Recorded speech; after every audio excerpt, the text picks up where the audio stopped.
भूख, ये शब्द क्यों कहा बताऊंगा, पहले सुनिए। कहते हैं डायन भी 7 घर छोड़कर वार करती है, पर सोशल मीडिया पर बैठे कुछ प्रेतों पिशाचों के लिए ऐसा कोई घर नहीं जहां वो वार न करें। न मौका देखते हैं न दस्तूर, भूख भरपूर, इसलिए मातम हो या मरसिया खुराक पूरी उठाएंगे। नमस्कार, स्वागत है आप सभी का, आपके साथ मैं हूं स्वप्निल। कल हुए MI-17 क्रैश में जान गंवाने वाले देश के वीरों को न्यूज 18 राजस्थान सलाम करता है, उनकी सेवा के लिए शुक्रिया कहता है और साथ ही सवाल उठाता है देश के उन नाशुक्रों पर जिन्होंने अपना नाम चमकाने की भूख में, अपना काम निकालने की भूख में और अपने मतलब के लिए ईमान तक बेचकर मौका भुनाने की भूख में सोशल मीडिया पर देश के दुख पर नमक छिड़का। आज चर्चा उन्हीं लोगों की। पहले ये रिपोर्ट और मेरे साथ कुछ गेस्ट जुड़ रहे हैं, आपको इंट्रोड्यूस करवा देता हूं। Retired lieutenant general SPS Katewa ji मेरे साथ जुड़ रहे हैं और ये सहयोगी भी रहे हैं CDS जनरल बिपिन रावत के। मिथिलेश जैमिनी जी वरिष्ठ पत्रकार हैं और पवन दुग्गल जी साइबर एक्सपर्ट हैं। आप सभी का स्वागत है न्यूज 18 राजस्थान पर। मिथिलेश जैमिनी जी, आपसे ही शुरुआत करना चाहता हूं। मैं लगातार कल लाइव के दौरान ये कहता रहा कि कॉन्स्पिरेसी थ्योरीज का ये वक्त नहीं है, ये वक्त नहीं है, लेकिन आपने भी देखा होगा सोशल मीडिया पर, माफ कीजिएगा मेरी लैंग्वेज के लिए, लेकिन किस तरह से गंध मची थी।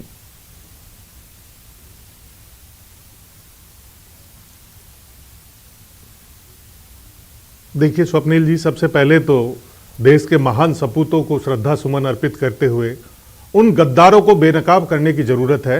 लेकिन सबसे इंपॉर्टेंट चीज है कि कहीं ना कहीं हमारा जो एजुकेशन सिस्टम है, जो हमारा एजुकेशन कैरिकुलम है, उसमें राष्ट्रवाद स्कूली शिक्षा में शामिल नहीं है। अगर जापान और दूसरी कंट्रीज से हम तुलना की जाए तो वहां बच्चे को जन्म घुट्टी के साथ साथ राष्ट्रवाद की घुट्टी पिलाई जाती है, मॉरल इंटीग्रिटी पढ़ाई जाती है। लेकिन हमारे यहाँ केवल उदर पूर्ति की शिक्षा देने का जो एक तमाशा चल रहा है, उसका नतीजा कल सोशल मीडिया पे देखा। और तमाम जो मादरे हिंद से, जो इस मुल्क से दिल से प्यार करते हैं, वो शर्मसार हो गए कि किस तरीके के लोग हमारे मुल्क में रहते हैं। लेकिन कुछ चीजें तो हम सोसाइटी से सीख लेते हैं। अगर बगल के घर में मातम हो तो अपने घर से आवाज तक नहीं निकलती, और यहां पर तो देश में मातम था। ये पूरे देश में मातम था। ये हमारे लिए, सबके लिए सोचनीय विषय है। हमारा इमोशनल क्वोशिएंट, जो हमारा भावात्मक लगाव है मादरे हिंद से, मुल्क से जो लगाव होना चाहिए, वो घट रहा है। वो सबके लिए चिंता का विषय है कि हमारी युवा पीढ़ी जो सोशल मीडिया पर, टीवी पर, अपना सोशल मीडिया पर बहुत सारा टाइम गुजारती है, ट्विटर, फेसबुक और इंस्टाग्राम, वो ये भूल गई कि हमारा देश के प्रति क्या ड्यूटी है। हमारे प्रधानमंत्री नरेंद्र मोदी ने जब 26 जनवरी को उद्घोषण किया था लाल किला से, तो उन्होंने कहा था कि हमें हमारे जो संविधान ने का अधिकार दिए, उनके साथ दायित्व भी हैं, ड्यूटीज भी है। उन ड्यूटीज को भूल गए। आज जरूरत है कि हमारे संविधान का जो मूल स्वरूप है, उससे हमारी युवा पीढ़ी रूबरू हो। केवल टीवी पर और फेसबुक और सोशल मीडिया के ऊपर जिस तरीके से ये लोग भटकाव में हैं, और देखिए आप, मतलब आप देखिए किस तरह की चीजें थी। Lieutenant general retired SPS Katewa ji, मैं आपके पास आ रहा हूं सर। इस बात के साथ मैं आपके पास आ रहा हूं कि देखिए लोगों ने चाइना कनेक्शन ढूंढ लिया, USA कनेक्शन ढूंढ लिया, ISI कनेक्शन ढूंढ लिया, घर में बैठे बैठे चॉपर में 2 इंजन होने का मजाक उड़ा लिया, यहां तक कि इमोजीज भी पोस्ट हुई हैं। सर आपको याद होगा कल भी मैं आपसे बातचीत कर रहा था, ये सोशल मीडिया पर जो कॉन्स्पिरेसी थ्योरीज चल रही हैं, ये नहीं होना चाहिए। सर स्वपन जी, जैसे कि कल से सोशल मीडिया के ऊपर CDS और उनके साथ 12 और लोग जो इन्होंने शहादत दी है, उसके ऊपर दुख प्रकट करने की बजाय कुछ एक ऐसे तत्व, जिसको मैं अभी असामाजिक बोलने में मुझे कोई शर्म नहीं आएगी, उनका मजाक उड़ा रहे हैं। ये हमारी कॉन्स्टिट्यूशन में जो हमको फ्रीडम स्पीच का जो हमको एक मिला हुआ है राइट, उसका सरासर मिसयूज है। जनरल रावत एक बहुत ही दिलेर, बहुत ही कमिटेड, और उनका ये motto nation first always and every time, ऐसे एक इंसान, ऐसे एक जाबाज ऑफिसर जिनकी शहादत, जिनकी मौत हुई एक हेलीकॉप्टर एक्सीडेंट में, उसको पूरा देश और पूरी दुनिया की आर्मीज उसमें दुख मना रही थी। और हमारे में से कुछ एक लोग जिन्हें राष्ट्रवाद के नाम पर सर कोई विश्वास देना मानिएगा, नहीं है, कुछ चीजें सिर्फ तो मैं अपने स्क्रीन बारे पर में ला भी नहीं सोचना है। सकता। मैं कल भी दुखी था और ज्यादा दुख के साथ इस बात को कह रहा था कि ये सोशल मीडिया पर जो आप लोग कर रहे हैं वो ठीक नहीं है। मैं आपसे अपील करता हूं, बार बार अपील करता हूं कि इसको ना करें।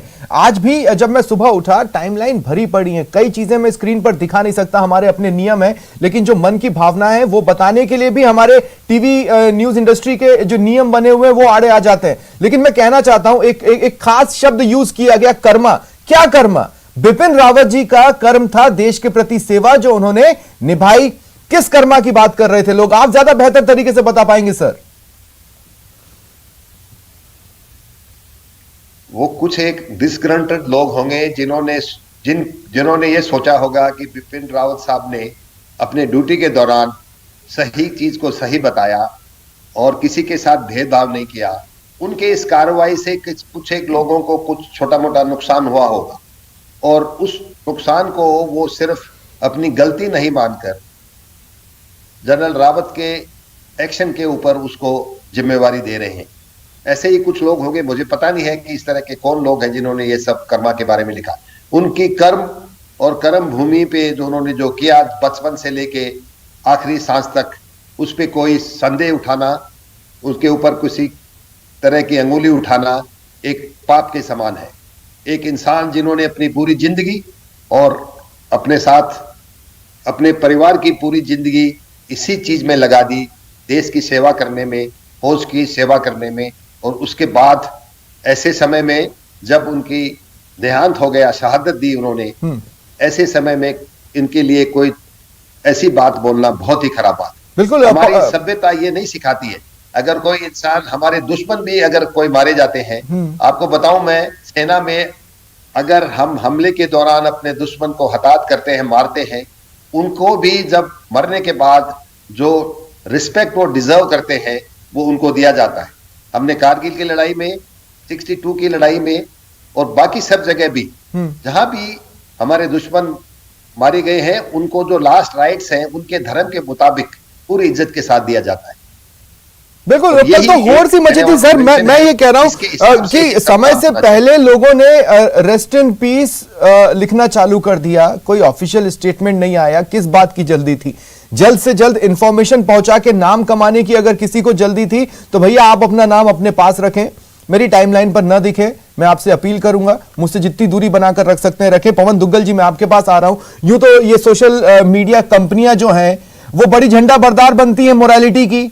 कल इन कंपनियों की मोरालिटी कहां गई? आज इन कंपनियों की मोरालिटी कहां गई? या फिर ये मोरालिटी के डेफिनेशन में, ब्रैकेट में इस चीज को रखते ही नहीं?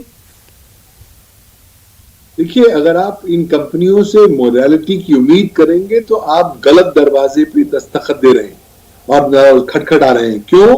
क्योंकि ये कंपनियां कोई मोरालिटी के वैल्यूज को मान्यता नहीं देती। ये कंपनियां सिर्फ पैसा चाहती हैं, आपका डेटा चाहती हैं और आपके डेटा का दुरुपयोग करके, उसको मोनेटाइज करके अपनी जेबों को गर्म करना चाहती हैं। तो उन कंपनियों से, पत्थरों से उम्मीद नहीं की जानी चाहिए। लेकिन सर, मोरालिटी के नाम पे कुछ अकाउंट सस्पेंड किए जाते हैं। कल किसी का भी अकाउंट सस्पेंड होते नहीं देखा हमने। मोरालिटी का कोई ग्राउंड ही नहीं है कि आप अकाउंट सस्पेंड कर सकते हैं। अकाउंट सस्पेंड करने के लिए आपके पास कुछ ग्राउंड्स हैं जो भारत के आईटी एक्ट में है, जो भारत के आईटी रूल्स 2021 में भी परिभाषित हैं। लेकिन वो मुख्य तौर पर भारत की प्रभुता, अखंडता, सुरक्षा, पड़ोसी देशों के साथ मैत्री संबंध, पब्लिक ऑर्डर, डिसेंसी, मोरालिटी या to prevent the commission of any cognizable offence ही जैसे ग्राउंड होते हैं। मोरालिटी वाले कोई विशिष्ट तौर पर ग्राउंड्स पर तवज्जो नहीं दी जाती, हालांकि उन्हें दी जानी चाहिए। जब इतना संगीन मौका है और इस तरह की दुर्घटना घटित हुई है तो कहीं ना कहीं उन्हें ज्यादा जागरूक होना चाहिए। और अगर इस प्रकार का मैं कह रहा हूं कि एक जहर फैलाया जा रहा है तो उसको ना फैला जा सके, उसके लिए कारगर कदम उठाने चाहिए। लेकिन क्योंकि नहीं उठाते, क्योंकि कानून उनको नहीं कहता, बल्कि सुप्रीम कोर्ट तो कहता है कि आप चुपचाप बैठ जाइए, कुछ ना करिए जब तक कि आपको अदालत से ऑर्डर मिले या आपको कोई जो सरकारी एजेंसी। तो सर, निजी तौर पर मुझे बताइए, पवन दुग्गल जी क्या सोचते हैं? मैं जो सोच रहा हूं, मैं ज्यादा सेंटिमेंटल हो रहा हूं या फिर असलियत में जो हम लोगों ने देखा है कल से लेकर अब तक या इस वक्त तक वो गलत है? देखिए, जो हम देख रहे हैं गलत है। जो हम लोगों की जो सेंसिटिव भावनाओं का है उनका हनन करते हैं। हम लोगों की अपब्रिंगिंग, हम लोगों की संस्कार भारतवर्ष में ऐसे नहीं है। जो एक बार व्यक्ति चला गया, चाहे वो आपका कितना ही राग द्वेष उसके साथ क्यों ना हो, आप हमेशा से उसको सम्मान देते हैं। ये हमारी संस्कृति हमें समझाती है और यही वैल्यूज को हमने अपने जीवन का हिस्सा बनाया है। और जब कुछ लोग इन वैल्यूज को नकारते हुए कुछ गतिविधियां सोशल मीडिया पर करते हैं तो न केवल कलेक्टिव जो कॉन्शियस होती है उसको ठेस पहुंचती है, बल्कि साथ ही साथ कहीं ना कहीं जो अपने सोसाइटी वैल्यूज हैं उनका भी हनन नजर आता है। लेकिन क्योंकि कानून उस पर चुप्पी साधे हुए है, इसलिए बहुत ज्यादा कार्रवाई की नहीं जा सकती। बल्कि इस तरह के एपिसोड से अब तो ये साबित हो गया है कि बहुत जल्दी आप भारत के आईटी एक्ट के कानून के प्रावधानों को इफेक्टिवली आप संशोधित करें और इन तरह के ग्राउंड्स को भी लेकर आए, ताकि ये ग्राउंड्स जो लोगों की मोरालिटी के साथ जुड़े हैं, जो लोगों की ग्रेटर गुड के साथ जुड़े हैं, वो भी अंतर्निहित होने चाहिए, ताकि इस तरह की जो कैटेगराइज किया जाए। देखिए, इनमें से कुछ असामाजिक तत्व होंगे, कुछ देशद्रोही होंगे, क्योंकि जिस तरह से देश के प्रति निंदा की भावना उन ट्वीट्स में या उन पोस्ट्स में नजर आ रही है, उसको देशद्रोही की कैटेगरी में ही रखा जाएगा, कम से कम आम समझ में। अब अगर कानून में जाके लैंग्वेज बदल जाए तो मैं नहीं कह सकता, लेकिन आम समझ में हम एक भारतीय होने के नाते हर्ट महसूस कर रहे थे। मिथिलेश जैमिनी जी, मैं आपके पास इस सवाल के साथ आ रहा हूं। देखिए, मैं किसी धर्म विशेष या राज्य विशेष की बात नहीं करूंगा, लेकिन मैं हिंट जरूर दूंगा। मैं कहूंगा एक धर्म विशेष ज्ञान बघारने में लगा था, दूसरा धर्म विशेष मजाक उड़ाने में लगा था, अगर हम पोस्ट को कैटेगराइज करके देखने की कोशिश करते हैं, और एक राज्य विशेष को इसमें बड़ा मजा आ रहा था। यह हमारे देश की स्थिति थी। इसके अलावा पाकिस्तान से जिस तरह के मजाक उड़ने वाले ट्वीट्स लगातार हमारे इंडिया के जो ट्विटर हैंडल्स थे उनके नीचे फ्लो कर रहे थे, वो अपने आप में ऐसा था कि कोई हमारे जख्मों पर नमक छिड़कना चाहता है। क्या मिलता है इससे? देखिए स्वप्निल जी, ये पूरी इंसानियत के लिए शर्मसार करने वाली बात है, क्योंकि कोई भी मुल्क और कोई भी धर्म ये इजाज़त नहीं देता कि जो बहुत सम्मान्य व्यक्ति हो, वो जब इस दुनिया से रुखसत हो तो उसके लिए ऐसे कमेंट्स करें। जैसे कर्मा की बात कही, कहीं ना कहीं जो एक दल, आपने एक धर्म विशेष का नाम लिया, मैं उस धर्म का नाम लेना नहीं चाहता, वो कभी भारत और पाकिस्तान के बीच मैच होता है तो भी ऐसा नज़ारा देखने को मिलता है। लेकिन इस देश का एक सपूत जिसका जनाजा उठने वाला है, उसके बारे में इसमें एक सरकार का भी दोष है कि सूचना को जब तक पूरी तरह मैच्योर नहीं हो किसी भी तरीके से लीकेज नहीं करनी चाहिए। जो राष्ट्रीय सुरक्षा से जुड़ा मुद्दा है, जो राष्ट्रीय भावना से जुड़ा हुआ मुद्दा है, उसकी जो भी सूचना प्रसारित हो बहुत ऑथेंटिक वे में होनी चाहिए, जिससे कोई भ्रम इस मामले में तो देखिए हमें खुद को भी गलत ठहराना होगा। मिथिलेश जैमिनी जी, मैंने भी देखा कल, मैं लगातार अपने कमेंट्री के दौरान बार बार ये बात बोलता रहा कि देखिए अभी ये बात सामने आ रही है। मैंने ये नहीं कहा कि ये खबर सामने आ रही है, मैंने हर बार ये कहा कि अभी आधिकारिक पुष्टि नहीं हुई है, आपको इंतजार करना चाहिए, कुछ भी स्पेकुलेशंस मत करें। लेकिन हमें इंफॉर्मेशन लेट से दी गई तो दूसरे चैनल्स या दूसरे मीडिया पर्सन इस होड़ में लग गए कि नाम कमा लेते हैं, सबसे पहले इंफॉर्मेशन हमने पहुंचाई। ये क्या कोई टीआरपी की बात थी? ये जो टीआरपी और लाइक, आज की यंग जनरेशन को सोशल मीडिया पर लाइक चाहिए, उसको फैन फॉलोइंग चाहिए, एक साइको फीवर हो चुका है। और ये साइको फीवर किसी भी लेवल पे है। अगर आप देखेंगे तो ऐसे वीडियोस डालते हैं लोग, खुद के अपने बेडरूम तक के वीडियो डालने लग गए। तो मानसिकता को रोकने की जरूरत है, जो आज सोशल मीडिया पर कहीं न कहीं कंट्रोल करने की जरूरत है। आर्टिकल 19A जो फ्रीडम ऑफ स्पीच देता है, उसके आधार पर संविधान की बातें की जा सकती है, न्यायालय की बात की जा सकती है, लेकिन जो मुल्क का सपूत है, जिसने इस मुल्क को बड़ी अहम अपनी पूरी जिंदगी में, जो अभी बता रहे थे कर्नल साहब, पूरी ईमानदारी से निर्वहन किया, उस व्यक्ति के लिए अगर देश का कोई बंदा जिसने इस भारत की धरती पर जन्म लिया है और वो ऐसा कमेंट्स करे, तो ये निश्चित रूप से हमारी संवैधानिक व्यवस्था पर बहुत बड़ा सवालिया निशान है और इस पर रोक लगाने के लिए कोई पुख्ता इंतजाम होने चाहिए। जब संविधान में इतने संशोधन हो सकते हैं, तो जो फौजी हैं, जो सरहदों पर अपनी जान गंवाकर हम सब लोगों को सुरक्षा कर रहे हैं, उनका ऊपर टिप्पणी करने वालों को जेलों में डाला जाना चाहिए, उन्हें बेनकाब किया जाना चाहिए, जिससे ये नई पीढ़ी को ये मैसेज जाए कि हमारे लिए मुल्क बहुत इंपॉर्टेंट है। वर्दी देखते ही सम्मान करते हैं, हमारे बिहेवियर में एक सम्मान का भाव आता है। कटेवा सर, मैं आपके पास आ रहा हूं। वर्दी देखते ही एक सम्मान का भाव हमारे पास आता है, लेकिन आप देखिए क्या आर्मी हो या इंडियन एयरफोर्स हो या फिर नेवी हो, लेकिन कोई भी ऐसे फालतू लोगों को मुंह नहीं लगाता, ऐसे फालतू लोगों को जवाब देना जरूरी नहीं समझता, और यही बता देता है कि आर्मी, इंडियन एयरफोर्स और नेवी कैसे इन लोगों से इतना ऊपर है कि ये लोग समझ भी नहीं सकते। लेकिन इसी बात को कहीं इन लोगों ने सॉफ्ट टारगेट तो नहीं मान लिया है कि सॉफ्ट टारगेट करना आसान है, वो पलट के जवाब तो देंगे नहीं। कटेवा सर, देखिए, इस देश की जनता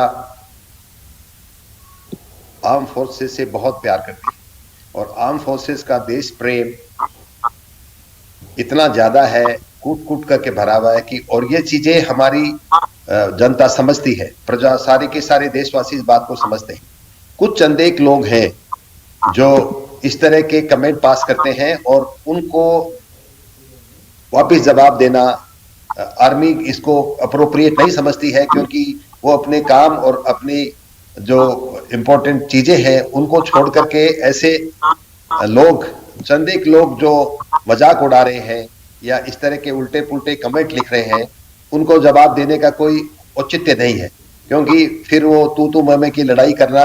एक हिंदी में कहावत है, हाथी चलता रहता है और कुत्ते भौंकते रहते हैं। तो बहुत बढ़िया सर, इस काम बिल्कुल सही बात है, हाथी चलता रहता है और कुत्ते भौंकते रहते हैं। कल दरअसल कुत्ते ही भौंक रहे थे।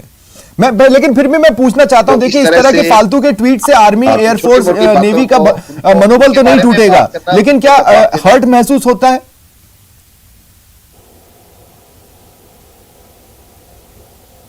देखो, थोड़ी सेकंड के लिए थोड़ा दुख लगता है, मनोबल बिल्कुल नहीं टूट सकता। मनोबल बहुत ज्यादा अच्छा है और ये छोटी छोटी बातें, ये माइनर चीजें कभी भी सशस्त्र सेनाओं का मनोबल के ऊपर कोई असर नहीं डाल सकती। इसीलिए हम पहले सोचते थे कि प्रेस, खास करके जो इंडियन प्रेस है, चाहे वो टीवी चैनल्स हैं, चाहे वो प्रिंट मीडिया है, ये सब रिस्पॉन्सिबल प्रेस है, इसमें ऐसी बातें नहीं लिखी जाती। ये सोशल मीडिया के ऊपर, और इसके कारण जिसका कोई वो नहीं है, किसी अकाउंटेबिलिटी नहीं है, जिसको मर्जी है इसको लिख दिया, और वो जो चैनल चला रहे हैं उनको, लोगों को भी उनको ब्लॉक करना चाहिए, उनको करना चाहिए, पर वो नहीं कर रहे। बिल्कुल, और इसीलिए देखिए ये टॉपिक हो सकता है कि कुछ लोग मुझसे ये पूछे, व्यक्तिगत तौर पे पूछेंगे तो मैं उन्हें जवाब भी दूंगा। पवन दुग्गल जी, मैं आपके पास आ रहा हूं। मैं ये कहना चाहता हूं, हो सकता है कुछ लोगों को ये लगे कि भाई आज इस टॉपिक पर डिस्कशन की जरूरत नहीं थी, लेकिन मैं कहता हूं आज ही इस टॉपिक पर डिस्कशन की जरूरत थी, क्योंकि सही मायने में हम श्रद्धांजलि देना चाहते हैं उन वीरों को। पवन दुग्गल जी, हाल ही में ट्विटर, फेसबुक और तमाम सोशल मीडिया प्लेटफॉर्म्स पर नकेल कसने की एक कोशिश केंद्र की तरफ से हुई। एक हद तक वो कोशिश सफल भी हुई, लेकिन वो एक हद तक ही हुई है, उससे ज्यादा नहीं हुई है। मैं ये पूछना चाहता हूं कि क्या उस कोशिश में भी ये पोर्शन जिसको आज हम महसूस कर रहे हैं, जो आज हमें खटक रहा है, वो था, या अभी ये पोर्शन नीति बनाने वालों के जहन में भी नहीं आया? देखिए, मुझे लगता है कहीं ना कहीं शायद कभी किसी ने परिकल्पना भी नहीं की थी संसद में या सांसदों में कि इस तरह की परिस्थिति भी आ सकती है। तभी जब हमने भारत का सूचना प्रौद्योगिकी कानून बनाया था तो हमने इस पर ज्यादा कुछ रोशनी नहीं डाली थी।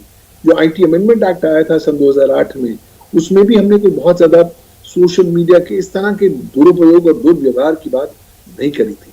लेकिन अब इस तरह की एपिसोड सामने आए हैं, ये लर्निंग्स होती हैं, वेकअप कॉल होता है राष्ट्र के नाते कि देखिए, राष्ट्र की सद्भावना को, राष्ट्र की पीस और हार्मनी को कहीं ना कहीं डिस्टर्ब करने के लिए बहुत से स्टेट या नॉन स्टेट एक्टर्स बैठे हुए हैं, और उनकी जो गतिविधियां हैं उन पर नकेल कसना जरूरी है। और वो तभी कसा जा सकता है जब आप विशिष्ट तौर पर प्रावधान लेकर आए, इंसिस्ट करें कि ये जो सर्विस प्रोवाइडर्स हैं, सोशल मीडिया प्लेटफॉर्म्स हैं, वो प्रोएक्टिवली कदम उठाएं ताकि इस तरह की गतिविधियां ना हो। तब आपको नहीं लगता कि सारी चीजें बार बार कोर्ट की दहलीज पर पहुंचेंगी और बात आकर रुकेगी राइट्स पर? मैं कह रहा हूं कि ड्यूटीज को एनफोर्स करने की जरूरत है। देखिए, कहीं ना कहीं आपको मॉरल वैल्यूज को एनफोर्स करने की जरूरत है, लेकिन वो तभी हो सकता है बाय परसुएशन, कानून के डंडे से नहीं हो सकता। और कानून जब तक चुपचाप बैठा हुआ है तब तक वो मॉरल वैल्यूज एनफोर्स नहीं किए जाएंगे। लेकिन हाँ, क्योंकि भारतवर्ष में ये सर्विस प्रोवाइड